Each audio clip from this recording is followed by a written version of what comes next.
Welcome to episode number 43 of the MMA Rundown podcast. Jon Jones is still the light heavyweight champion, although it was very close to that not being the case. And with Dominick Reyes having a really strong start, especially in the first three rounds, some, including myself, had thought that he had done enough to be able to get the win so long as he hangs on through rounds 4 and 5. So I'll talk about that. Talk about judging as a whole, and then also the 10-point must system. Recap the entire UFC 247 card. Talk about UFC Rio Rancho, all the fights that are going to be on that card.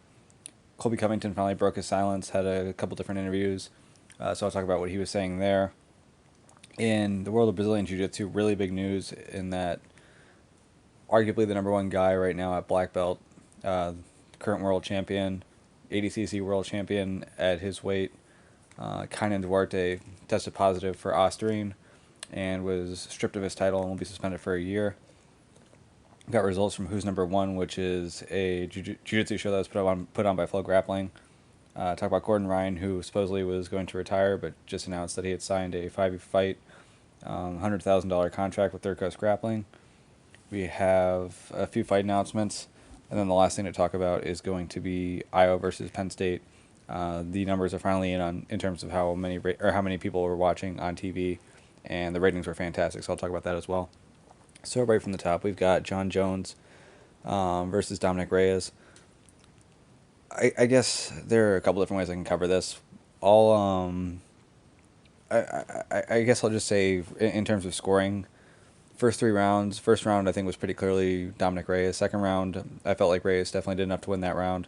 Third round, it felt like Jones was starting to make up some ground, but even still, I felt like Reyes had done enough to win that round. I'll have to go back and rewatch it to really be sure of it. But then rounds 4 and 5, early in round 4, Jon Jones was able to land a takedown, and it seems as though even though he wasn't able to hold Reyes down for a very long time, just the threat of that takedown really opened the lot for him in the striking, and he was able to win that round.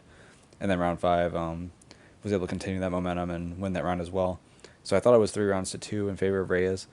It's not one where I was like watching it as a judge where I was so confident that Reyes had won all 3 of the first rounds, but watching it as like I think he might have. So I was surprised when all 3 judges scored it for the same person, and that person was Jon Jones, especially with there being a judge who scored it 49-46. Now, as far as why Reyes was able to be as successful as he was, even the people who want to tell you, well, look, I knew that Reyes was going to be tough, I don't think many of them expected Reyes to win the first 3 rounds or do well enough to have a lot of people think that he won the first 3 rounds. I think with him, the argument more so is that he's got a lot of power. He's a big guy. He's a long guy. He might be able to land a big shot or two, and that might be able to change the fight. To an extent, that big shot in terms of the left hand is definitely what changed the fight, but it was more than just him landing a couple of shots here and there. For Jones, first off, Reyes, by him constantly circling, that took away a lot of his leg kicks. For Jones, he doesn't throw as many round kicks to the legs as he does a lot of those oblique kicks, which are more straight on, so those work really well when you're moving into him. So when you kind of have like a straight, when he's moving straight into you and you're moving into him, even if you're backing up, he'll try to hit on you, but he really wants to hit those when you're stepping into him. So for Reyes to constantly circle, that took away a lot of the leg kicks. But the left hand for Reyes just completely shut down the right side of Jon Jones. Jones was very good about keeping his right hand up, and his discipline in terms of keeping that right hand up in a defensive position definitely saved him in this fight. There are a lot of other fighters who like to keep their hands down, and had Jones had that habit, he likely gets knocked out in this fight. But for him, keeping that right hand up, he was able to block a lot of really big left hands, block some big head kicks as well. And so keeping it there was helpful for him, but the problem there was that he didn't feel too comfortable throwing the right hand and leaving the right side of his head open for a counter. And with Reyes being able to land on it really early in the fight, it really made Jones uncomfortable in terms of throwing the right hand. And for Jones, that for one, it took away from his offense in terms of being able to throw his right hand, and the openings were there for him to do so. But also, he felt uncomfortable throwing right kicks as well, because oftentimes when you're throwing that right kick, your right hand will drop. Even if your left hand comes over to cover, it's not going to be as effective as having that right hand up there like he had it. And so for one, it took away from his offense, but also with him being able to walk down Dominick Reyes, typically what you want to be able to do is once you walk him into a corner, if they try to circle to your right, then you're able to use like a right hook to kind of bring him back in, or if they circle to your left, you throw something wide, like a brown kick or a left hook to keep him in that way. But with Dominick Reyes, because Jones was so worried about the ring on that right side, Reyes was able to escape that way. And even going the other way, Jones still had to be careful, because oftentimes if Reyes is circling to Jones's left, he can still land a left hand as he's circling that direction and still cause problems, and even find a way to avoid Jones's guard in the process. So for Jones, because of how successful Reyes was in throwing that left hand, did a decent job with the right hand too in terms of mixing it up. It was not as though the left hand was the only thing that was coming, but because he was able to find it and to hold home for that left hand, he was able to time it well. He was able to land it. It really made it difficult for Jones to corner him up against the fence and be able to get into a bit of like a clinch situation. So early on in the fight, we really didn't see a whole lot of clinching from Jones, and a big reason why is because he never really was able to corner Dominick Reyes. Anytime he would get close, Reyes would be able to slip out, and Jones would rather not take a big risk in terms of leaving an opening for the left. So Reyes was able to pick his shots here and there. Definitely had some big shots where he had stunned Jones. There was the one where he punched Jones in the chest as after he caught a kick. Some people felt as though that was like Jon got dropped. It's not really a drop. It was more of just getting knocked off balance, rather than being like rocked or like mildly concussed. But whatever the case may be, Jones was having a lot of trouble in that he couldn't really use his right side offensively early on, and he couldn't really corner Reyes. So he was kind of in this position where his kicks aren't as effective as they usually are because Reyes is constantly moving side to side rather than back and forth.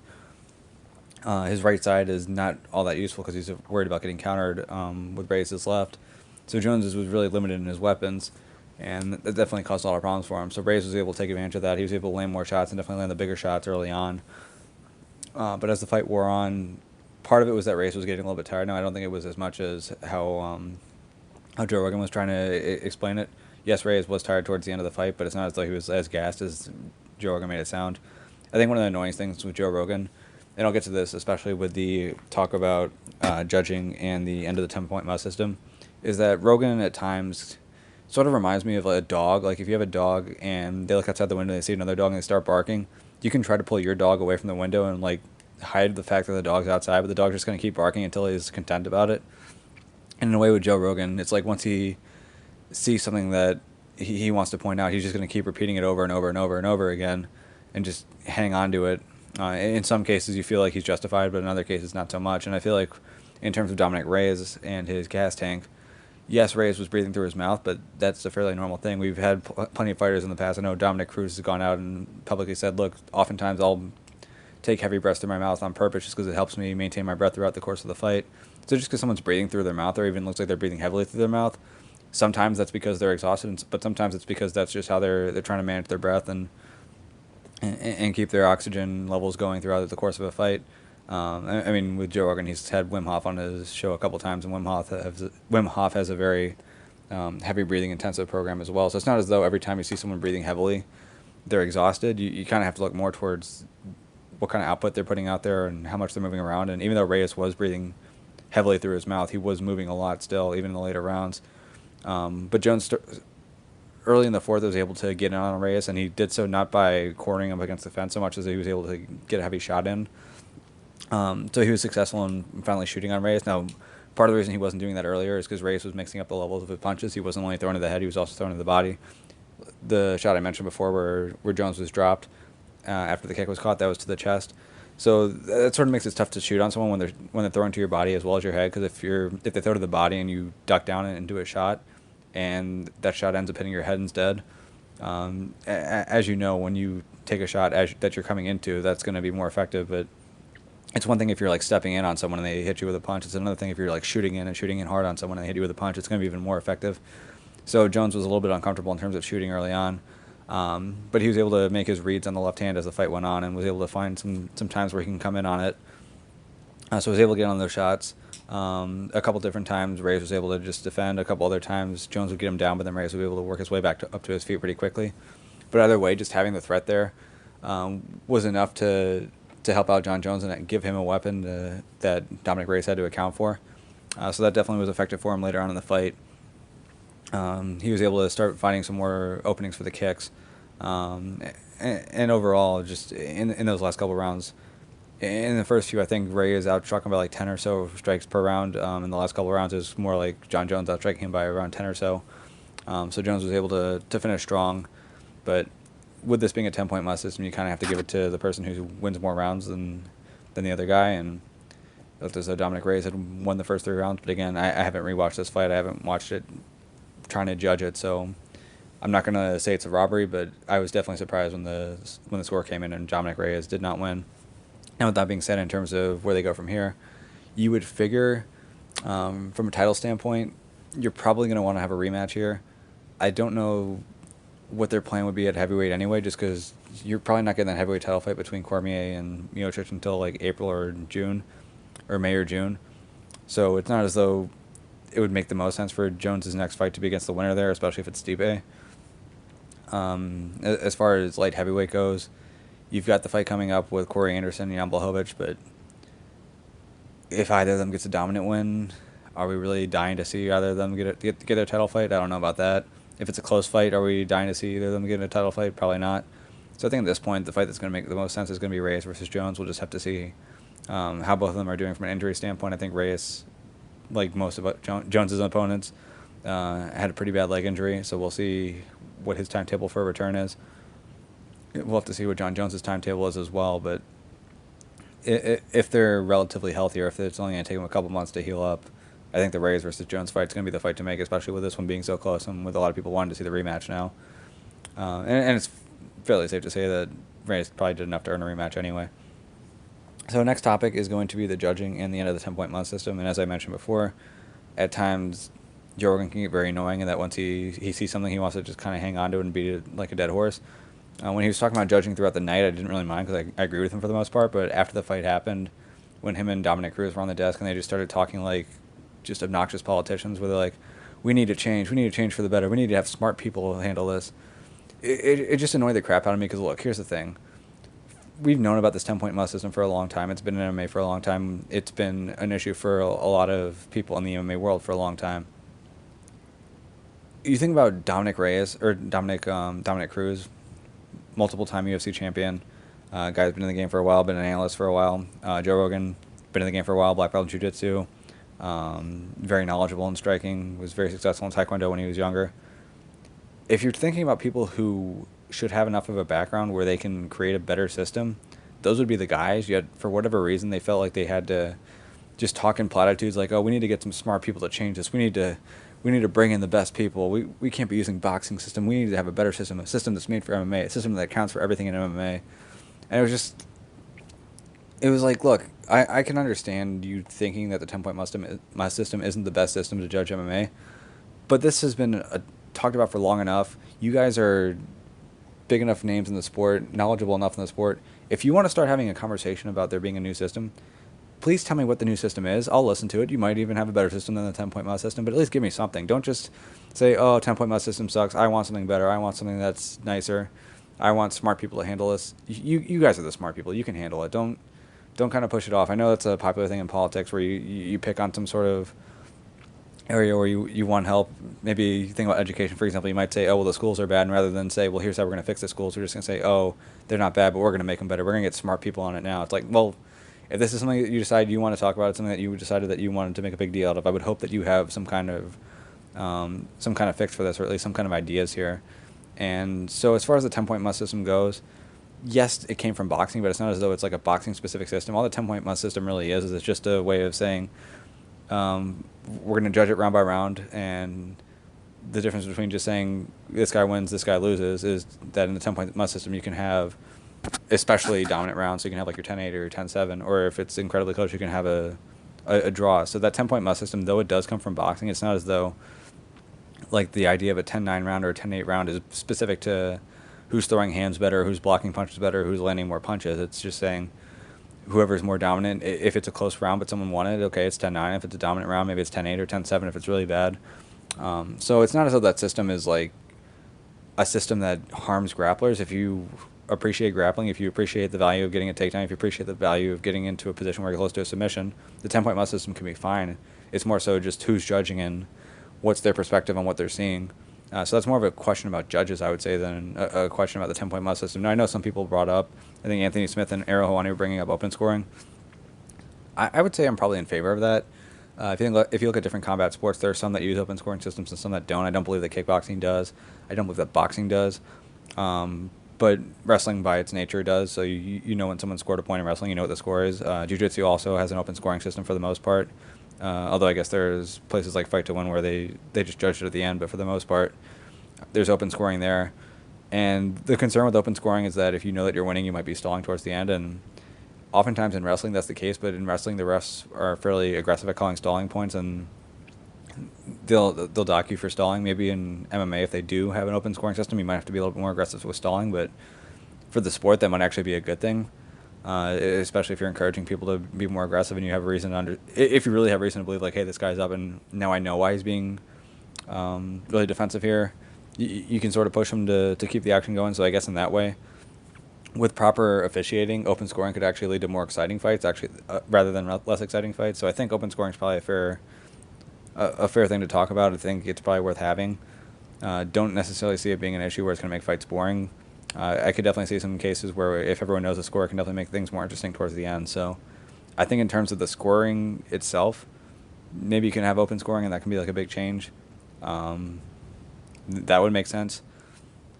But to me, the bigger issue here, and especially in Texas, was the issue of the judges and them not seemingly understanding what they were watching, and not scoring things properly. But that wasn't necessarily an issue of the scoring system so much as it was an issue of how the judges were seeing the fight, or in some cases, if they weren't even seeing the fight, they were just kind of looking down and not even paying attention. So to me, that was more of an issue of the judges themselves rather than the system that they were a part of. So I guess moving forward, for those who are upset with the system and want to see some changes in it, that's perfectly fine. I can understand that. Just please come forward with some specific changes. But if you're not going to come forward with anything specific and you're just going to complain and say, oh, well, we need to have some smarter people on it, okay, well, that's fine. Then you can shut the hell up. Then I don't need to listen to you.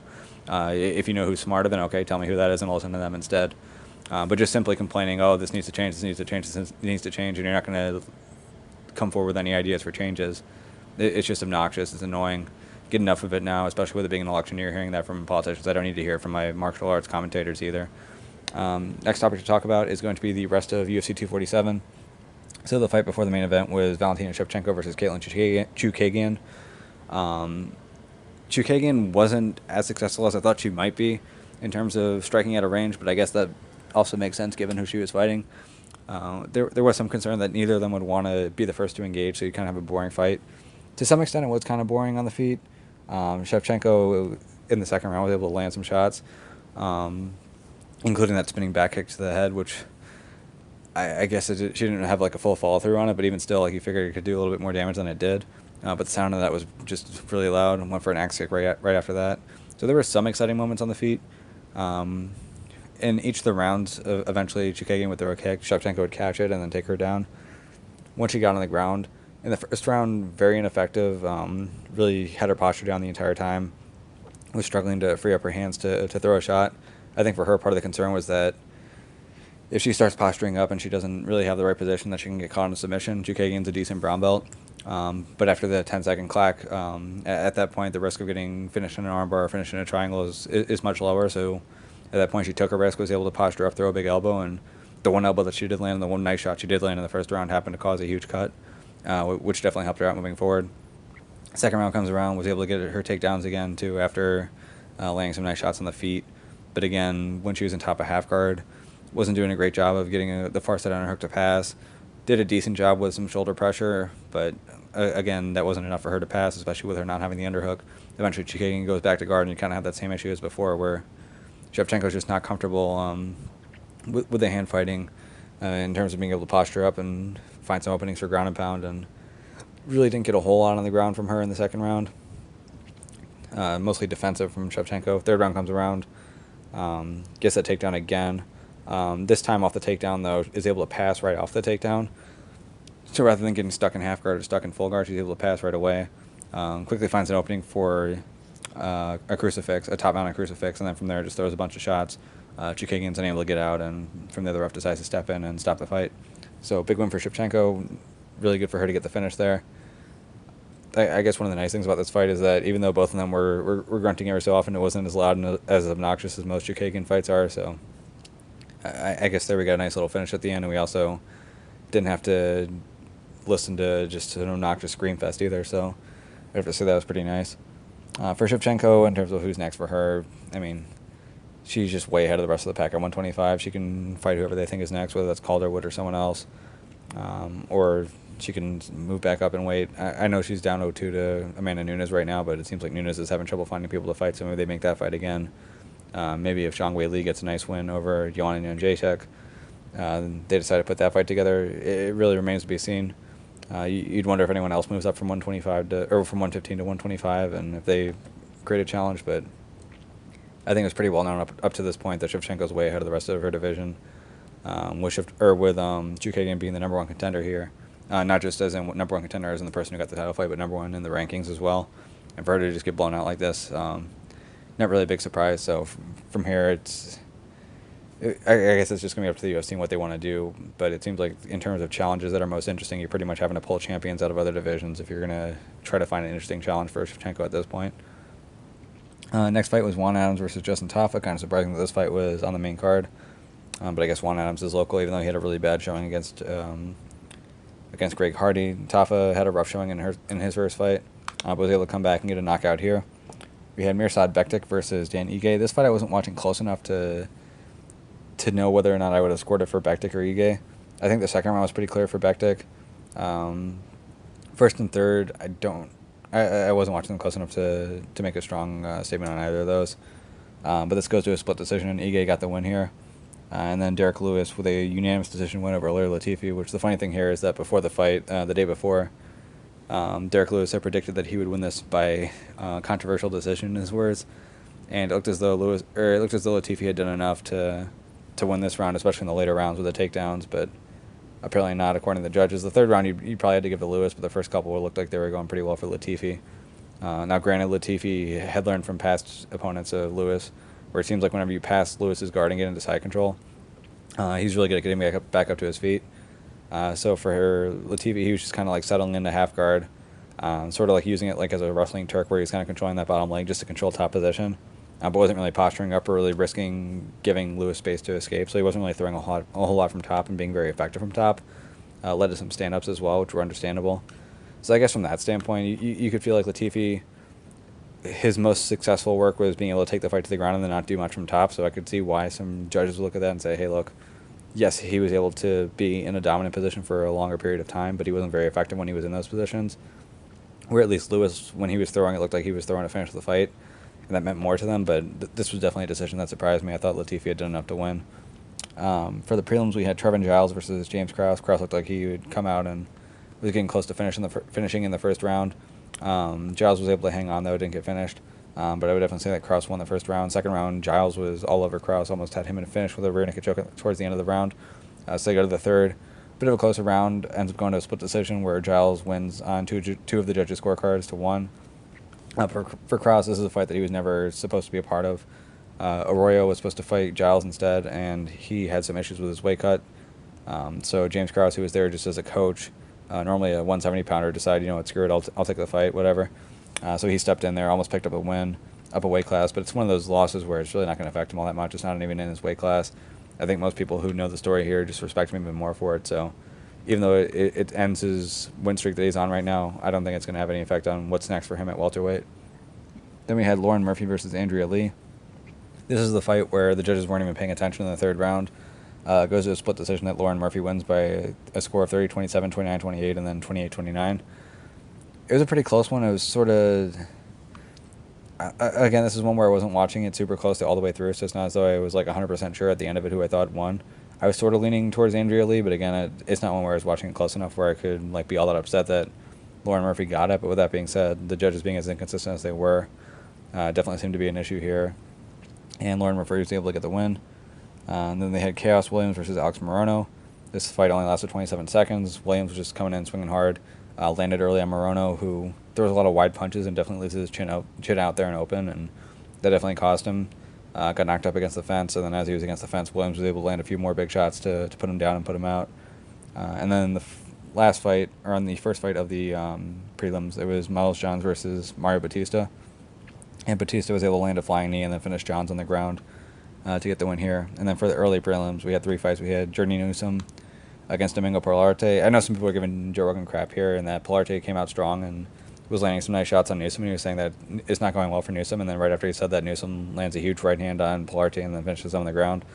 At least from what he saw in the first, I guess it would be like 33 seconds. I think what Rogan said was relatively accurate, but it didn't take Newsom long to land his shot. Once he landed his shot, he was able to get the finish.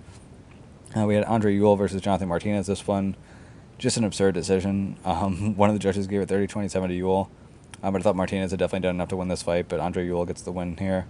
And then the first fight of the night was Yusuf Zalal getting a unanimous decision win over Austin Lingo, 30-27 on all three judges' scorecards. So next thing to talk about is going to be the upcoming fights that we got next week. Main event's going to be Corey Anderson versus Jan Blachowicz. These guys have already fought. I believe Corey Anderson won that fight largely using his wrestling. Is there much reason to believe that this fight's going to be a whole lot different? I mean, Blachowicz has had some nice finishes since then. He's definitely looked good at times since then. But I just have a hard time seeing there being big enough adjustments on Jan Blachowicz' side. It looks as though Corey Anderson has been improving since then, too. So even though Jan has improved over that time, I think so has Corey Anderson. And I think the wrestling is still going to be a big area where Corey Anderson is going to be successful. He's been very good about taking a lot of these light heavyweights down. I know Jan Blachowicz had a really decent showing against Jacare Souza where he was able to stuff off his takedown attempts, but Anderson's a better wrestler than Jacare is. He's shown to be a more effective MMA wrestler as well. And I think, especially given the results of the first fight, that Corey Anderson's going to be successful in getting this fight to the ground. Don't know that he's going to get a finish on the ground, but I think he'll do enough to be able to take enough rounds. The one concern for him would be that this is a 5-round fight, so if he keeps taking down Jan Blachowicz early on, it's not as though winning 2 rounds is going to be enough, or even doing enough for the 3 is going to be enough. You're going to have to survive all 5 rounds, so hopefully for him, if he's able to take down Blachowicz early on, he's able to keep doing that in the later rounds, and if he's not able to get him down in the later rounds, that he's able to do enough on his feet to stay alive and really milk the lead that he's able to build up. Fight before that is going to be a wild one with Diego Sanchez and Michel Pereira. You would figure that if Sanchez gets the fight to the ground, he might just be able to wrestle him and kind of use his advantage in the jiu-jitsu to win this fight. But as long as this fight stays standing, it's going to be pretty wild. We've got Devin Clark versus Gadzi Murad Antigulov, Montana De La Rosa versus Mara Romero Barrera, Brock Weaver versus Kazula Vargas, Lando Venata versus Yancy Medeiros. Ooh, that is a good fight. Venata versus Medeiros is going to probably be fight of the night there. I'm sure there's some other decent fights in the card, but that is a really good matchup. They also have Tim Means versus Daniel Rodriguez, John Dodson versus Nathaniel Wood. Ooh, that's going to be another good one. Wood's a really good-looking prospect from England. I think he's won all of his fights in the UFC up to this point. Dodson, I guess, at this point is sort of more of a I'm trying to think of what the word is, a gatekeeper. So he's sort of more in that role, but he's still really quick. Still a really dangerous bantamweight, so it'll be a good test for Nathaniel Wood. Jim Miller versus Scott Holtzman. That could be a pretty good fight. Miller's usually in pretty exciting fights. I know Holtzman, if this fight goes as I would expect, Holtzman's probably going to try to wrestle him and take him down. That might not necessarily work for him. Miller's got a really good guillotine and is pretty good off his back, but that should be a pretty exciting fight. Rogerio Bontorin versus Ray Borg. It's going to be a really good one. Bontorin 16-1. Borg is 12-4, former title challenger. We got Casey Kenny versus Merab Diviashvili. So we're probably going to see Merab come back. Casey Kenny looked pretty good in his last fight against, I believe it was Manny Bermudez. Macy Chiasson versus Nico Montano. Macy was looked at as a future title challenger at one point. Recently he suffered a loss. Nico is a former champion. So that could be a pretty good fight, especially with it being the second fight on the card. And the first fight on the card is going to be Mark De La Rosa versus Rolion Paiva. So it looks like the De La Rosas are going to be fighting together on the same card again. So that covers it for the preview of UFC Rio Rancho. Next thing to talk about is going to be Colby Covington breaking his silence and ripping into Mark Goddard. So we hadn't heard much from him since the loss to Kamaru Usman. It's going to be interesting to see how he handled it. And I guess for him, he decided that his angle was going to be to take absolutely no responsibility for the loss and just put it all on Mark Goddard. Some of the stuff he was saying, I think was fair. Talking about how that kick to the groin wasn't really actually a kick to the groin, and Goddard should not have given Kamaru Usman a break for that. I'm not sure what how that would have played out had Goddard not given him the break. Whether it would have counted like a normal a good body shot and Kamaru Usman might have gone down, maybe even gotten finished there, or if Kamaru just kind of like grits his teeth and deals with it and is able to survive. But with that being said, with Goddard giving him the break there, not necessarily fair to Colby Covington. There was the one where it looked like Colby did poke Kamaru Usman's eye, but then Kamaru was saying that it was the other eye, which was sort of bizarre. But I guess even still, it does look like there was an eye poke, so there probably should have been a break anyway, even though it seemed like Kamaru was selling the wrong eye, which was kind of odd. And then the finish, of course, there were the shots to the back of the head. So again, I think I agree with Colby there, but Colby wasn't bringing up when he got hit in the mouth and then pretended that was a poke to the eye as well. So it sort of went both ways. But I think the bigger thing here is that at least now we've heard from him publicly that grappling match he was talking about before, that's not going to happen, which is a little bit unfortunate. But it does seem as though he's looking at International Fight Week, possibly July, to return. Although for him, I think he wants to get the title fight against Kamaru Usman, and it's kind of Usman big money or bust. It looks like Usman's going to be fighting against Jorge Masvidal next, even though Colby versus Usman's going to be a good fight if they make it again. So for Colby, at least we kind of have an idea of when he'll be available to come back. So that's going to be later in the year, sort of towards the middle of the year. So that's good. As far as Usman goes, it seems like he hasn't been terribly active, especially now as a champion. So even if he does get that fight in July, it might be a while until he comes back again. So it'll be interesting to see whether or not Colby decides to come back when he's available, or if he decides to come back when the right fight is there for him. If he waits for the right fight, that could be a while, which is a little bit unfortunate because he's kind of fun to watch and he's definitely a really interesting personality. But it's good to know that if there was a break in the jaw, it wasn't a major one. It's good to know that he's going to be available to come back middle of this year. So I guess at this point, it's just going to be a matter of how's the welterweight division going to work out, who's going to be open up, how's Tyron Woodley versus Leon Edwards going to go? Is the winner there going to be pushed into a title fight next? If not, is he going to be able to get the winner there? Is he going to get the loser there? So after March, we'll have a better idea of what's next for him, but at least now we kind of know a more realistic timeline on when he'll be able to come back.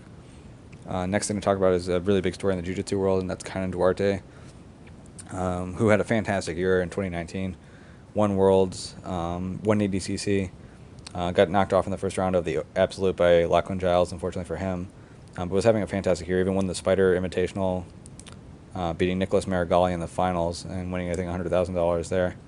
So everything was going well for him. I think it was his first year at black belt, no less. But as it turns out, he tested positive for Ostarine, which I believe is the same drug that Sean O'Malley has been having a lot of problems with right now as well. It seems like he's sort of taking a similar defense to O'Malley, where he's trying to say that it's not as though he took it on purpose, but it was something that was like put into his supplements, or that he had taken supplements. Don't know whether or not that defense is believed, but what I do know is that his 2019 world title has been stripped. So officially that's no longer on the books for him. With that being said, I don't think ADCC really cares that much, or that they're going to take his title away. So for him, looks like he'll have to come back, not in 2020, but probably in 2021, and try to win his first official black belt world title again, even though he just won one this year, or won one in 2019. But with that drug test being the case, that definitely is unfortunate for him. And in the world of grappling, where he's had a fantastic year and he's really been able to work his way towards the top of the food chain, I know a lot of people are interested in watching him against Gordon Ryan. They were hoping he would get to Gordon Ryan in the semifinals of the Absolute, but again, Lachlan Giles was able to ruin that. But that's a match that a lot of people wanted to see, and now with him being out, at least from IBJJF events, I don't know that's going to really have that much of an effect with him and Gordon Ryan, because I think Gordon Ryan doesn't have any plans to compete for the IBJJF anytime soon, especially not on the gi. But it's still kind of unfortunate to see that be the case. And you'd have to imagine that any of his opponents coming up are going to be sure to remind him of that, Gordon Ryan especially. But speaking of Gordon Ryan, I guess I'll skip ahead here. I was going to talk about who's number one next, but I guess I'll just kind of flip the order on this. But for Gordon Ryan, he talked about how this was going to be a year that he retired. But apparently he just made a really nice offer from Third Coast Grappling, which is where he went against Bo Nickel. But they're based out of Texas, but they offered him 5 matches for $100,000, so $20,000 a piece, which for grappling is pretty good money. I know a lot of people like to talk about MMA pay and how they think it's not that much. He's effectively, if you're getting 10 and 10, you're effectively getting $20,000 if you win, if you're like the lowest level UFC fighter. But here we have like the highest level, most prominent jiu-jitsu fighter who's being brought out of retirement because this is considered a high payment for jiu-jitsu. So it sort of goes to show when you put pay in perspective, it can definitely change your opinion in terms of who's being overpaid or who's being underpaid relative to what they're able to bring in. But either way, it's good to see that Gordon Ryan's going to be back and be back more often.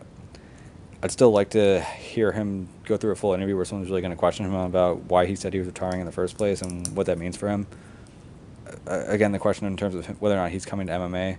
If he said what he meant when he said that he didn't want to compete in jiu-jitsu much longer because he felt like he was working too hard, again, I just see that being a real big issue for him in terms of being able to keep up with the work that it would take for him to become a superstar in the MMA world. So for him, is this $100,000 contract one of those things where it's like, you know what, I just have to show up and compete. I don't necessarily have to win. So for him, maybe he's taking the money, but he's not going to train his ass off anyway. That could be a possibility. You would hope it's not the case, but maybe that's what he's thinking. But it is nice that he's going to be coming back. Hopefully he's coming back and he's going to be training hard like he had been in the past. Hopefully he just needed a little bit of a break, and now that he has it, he's ready to go back and get after it again. But I would say it's good to see that he's coming back. And with their Coast Grappling, it was nice that they put together that match with Bo Nichols in the first place. Maybe they're going to do some similar matches in the future. Maybe put him up against Pat Downey or some other high-level wrestlers. So there could be some really interesting matchups made in the future that aren't just him versus other high-level jiu-jitsu guys. So I guess now I'll get back to who's number one. So this was an event where they had a lot of younger juvenile guys who were under 18 or younger, lower-aged guys, even some guys at lower belts. And they were putting together some matchups of like some of the top brown belts or some of the top purple belts. There were some good matches there, but the ones I want to talk about were the top two matches. So Nicholas Marigali versus Victor Hugo and Roberto Jimenez versus Kaynan Cornelius. So the Hugo versus Marigali match was in the gi. Hugo just won the 2019 no-gi world title. Marigali is always one of those guys who's dangerous in the gi, going for a world title. And I think a lot of people expected Marigali to win this match. He was ranked number one headed in. But this was a really low-scoring match for as long as it lasted. Hugo was able to get a 2-point lead or early on, get that 2-0 lead, and was able to hang on, not get swept from top, and was able to hang on for a 2-0 win. The other match that was really noteworthy was Roberto Jimenez versus Kaynan Cornelius. Kaynan has been excellent for a long time. Had that win over Marigali at the Worlds in 2019. But for him, this match with Roberto Jimenez was sort of odd in how Kaynan fought it. So right off the bat, Roberto was able to pull guard first and was able to get a sweep first, and it didn't look like Kaynan really fought that hard to defend against the sweep. Kaynan was able to sweep Roberto back. Roberto swept Kaynan back. Kaynan swept Roberto back, and then again, Roberto was able to get another relatively easy-looking sweep against Kaynan Cornelius to make the score 6-4, edge towards Jimenez. So it gets down to the final minute. Kaynan's coming up on another sweep. And one of the weird rules in jiu-jitsu is if I come up on a sweep, especially if it's kind of like a wrestling-style sweep, if it takes me more than 3 seconds to get it, they just kind of reset the position. So at that point, say I'm coming up on a single leg, I don't get it in the first 3 seconds, then you put me back down on my butt, you'll get the next 2 points. But if the position just kind of gets nullified from there, you could also then pull guard, and had I gotten in the first 3 seconds, and I get the points for going from bottom to top, but after the 3 seconds, and there's no points for the pull of the guard. So Kaynan wasn't able to finish the sweep quick enough. They sort of neutralized the position, even though they were still kind of fighting in a similar position. Roberto then pulls guard, so there's no points for Kaynan, even though Kaynan went from bottom to top just because of the timing on it. So there, Roberto's up 6-4 with about 30 seconds left. Kaynan's trying to do what he can to pass. Almost gets his back at the end, but it wasn't enough. Wasn't able to secure the points, didn't have enough time. So Roberto gets the win by a score of 6-4. So a really big win for him. Granted, there were some weird things about the match. It didn't seem like Kaynan was necessarily at his best, and there was sort of that loophole in the rules that really helped Roberto Jimenez not give up the 2 points at the end there. With that being said, it still takes a lot to be able to hang tight with Kaynan, let alone beat him, and it's definitely a great sign for Roberto Jimenez heading into his first full year at black belt. A couple more things to talk about. So there are a few UFC fights that were just announced. So there was Michelle Watterson versus Carla Esparza. So you got a couple top 10 strawweights. They're going to be fighting against each other. I believe that fight's going to be in April. We have Walt Harris finally making his return after the whole disaster with Nia Blanchard, his stepdaughter. But he'll be fighting the same opponent he was supposed to fight then, and that's going to be Alistair Overeem, who is, I guess, ready to come back. It seems like the plastic surgery worked out, and it seems like everything's healed up there. And then the last one worth noting is Vicente Luque making his return against Randy Rude Boy Brown. So last thing to talk about, just a quick little thing to mention. There was a really big Iowa versus Penn State duel that happened January 31st, I believe. I covered it last week on that episode of the MMA Rundown. But the ratings just came out on it, and they announced that the show itself on Big Ten Network averaged 342,955 viewers, which is a lot. And again, that's the average. That's not the peak. I'm not sure what the peak was, but that is the best numbers that the Big Ten Network has ever had for a wrestling event. If you compare it to some MMA events, even like Bellator, that's really good numbers there for college wrestling. So it's really nice to see a lot of records being broken in college wrestling, whether it's TV records like we just have with the Big Ten Network there, or whether it's attendance records. So sort of hard to say what specifically is making college wrestling as popular as it is right now. You definitely have to think MMA has a big part to play in that. I know having more dedicated news sites like Flow Wrestling that cover wrestling, and even Rudis, which is a wrestling apparel company, they've gotten into the podcast game. They've really been doing a lot to cover the sport as well. It seems like with a lot of that extra coverage, there's been a lot more interest in college wrestling, and as a result, we're seeing great ratings there. So definitely a good thing. As I mentioned in the past, podcast, one of the positives there is that it can bring more money into wrestling, which is a good thing for that sport. But I guess if you like seeing wrestlers come over to MMA, the more money that's in wrestling, the less urgency there is for them to come over to MMA. So whether or not that has a positive effect or a negative effect on wrestlers coming over to MMA over time, we'll have to see. But it does seem like there are some prominent wrestlers right now who have interest in coming over, whether that's Sebastian Rivera, Anthony Cassara, Bo Nickel. So still seems like we're getting that pipeline, even with the increase in ratings and increase in money that's starting to trickle into wrestling. But I would say for the sport of wrestling, this is definitely a good thing, and it's nice to see. So that'll cover it for this week. Obviously, next week I'll be recapping UFC Rio Rancho. But as I always say, if you just want to have this podcast automatically downloaded in, best to subscribe to the audio podcast, or subscribe to me on YouTube or BitChute.